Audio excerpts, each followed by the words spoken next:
All right, brothers and sisters, I'm back. I got cut off there at 13 minutes. I thought I had about 15, but anyways, I don't know. I tried to empty some things on my phone, so hopefully, it'll go through with the rest of this message. But we're gonna pick back up at the title called "A Piece of Cake." Okay, so I'm just gonna start back reading from where I left off at least trying to catch up to in this part right here.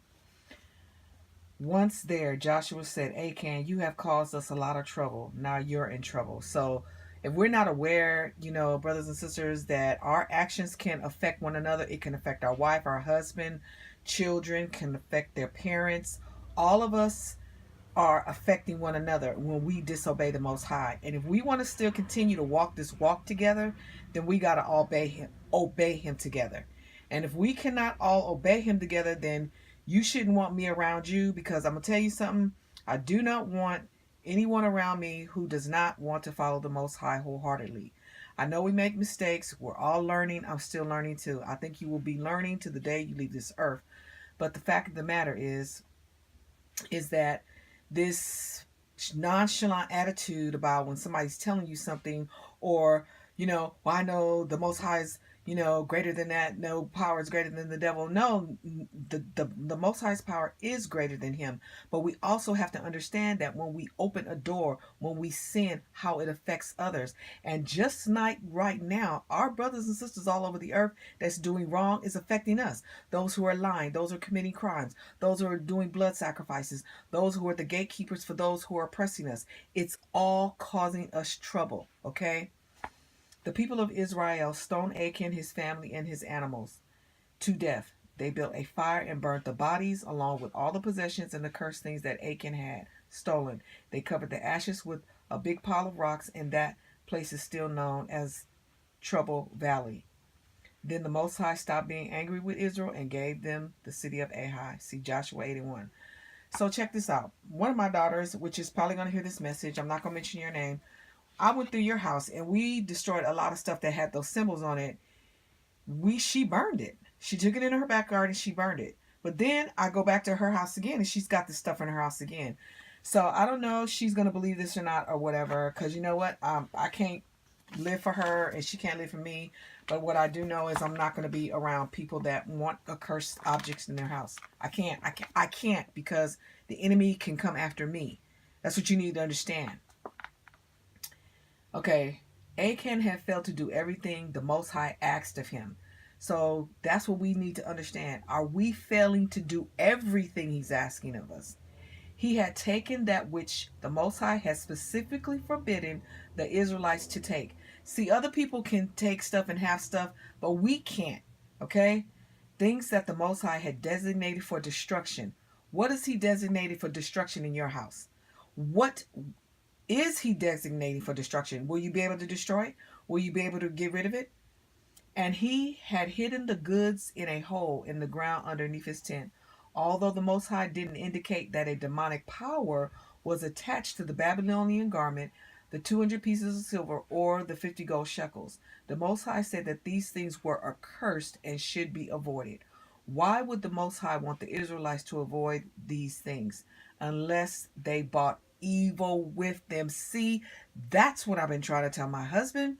That's what I've been trying to tell you who know me. Some things are just accursed. Just like somebody can give you a gift card, saying they can say to you, this is for Valentine's Day, this is for Christmas or whatever. I've told my husband to reject those things. Don't take them. Now, he had a question. He said, well, we used to take those things. And I said, yeah, at the time, I didn't know what I knew now. Had I known, I would not have taken those gift cards. I would not have spent them because I would have told him to not take them. It's not worth it. What I've been through, brothers and sisters, it no money, no designer clothes, no beautiful perfumes and colognes, none of it is worth it. Do you understand me? I had beautiful, beautiful clothes. I had beautiful barrettes, perfumes, some of that stuff. I think I still have a video up where I'll try to link it to this one where I show all the stuff that was in my house. I bought it from department stores. I bought it, man. Okay, so anyways, let me move on. Now, what we want to do is we want to address the thing about the story in the in the Bible called One More Night with the Frogs, okay? Some of you might know about the frogs that came into Egypt, okay? But there's a story behind it, okay? Now we want to examine where those cobwebs might be found in our spiritual house. Let's talk about just how clean you want your house to be. Most people want their house to be spotless. Isn't that what we should want for our souls as well?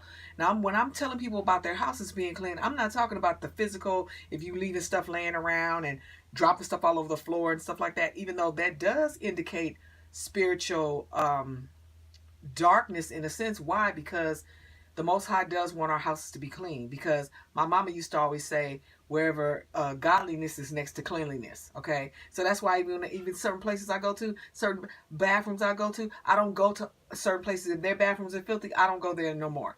If I can avoid it, if I can hold my urine, I go somewhere else. Because if a bathroom is that filthy, that means that gas station is filthy, or that restaurant is filthy, the people working there is filthy, and it's a filthy spirit that is attached to it.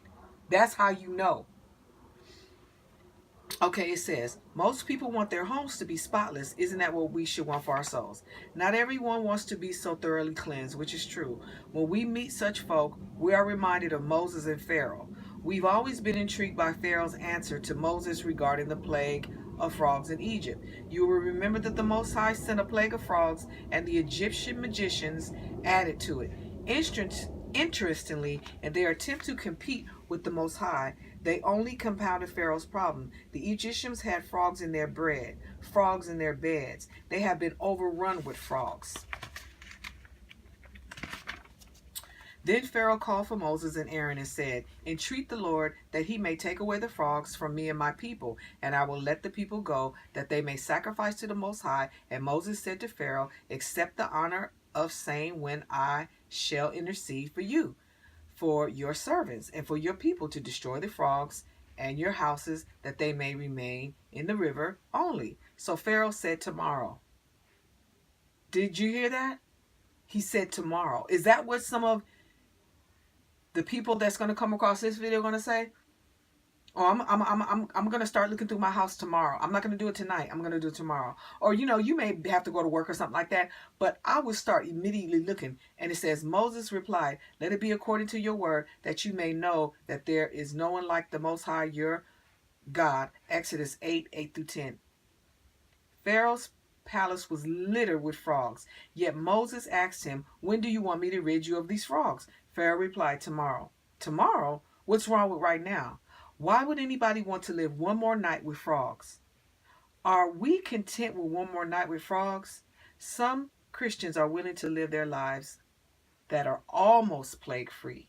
Free enough to get to go to church once a week, free enough to live a moral life, but not free enough to really impact the kingdom of darkness by extending the kingdom of the Most High. So, some people may come across this video and they may say, oh, okay, I'm gonna have sex one more time. I'm gonna fornicate one more time. Oh, I'm gonna go and eat that last honey bun one more time. Oh, let me go finish eating that ice cream. Let me go put one more thing on credit. Whatever it may be, whatever our weaknesses are, whatever the enemy is tempting us with, are we willing to spend one more night? Now, when the Most High showed me about these symbols, I was ready to get rid of them all. And it took me, I'm going to tell you something, it took me almost about 1.5 years to get rid of all the stuff we had in our house.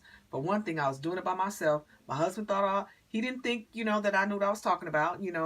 I don't want to say he thought I was crazy, but he just kept saying, well, I don't understand why God would do that. Why would he allow you to go through this?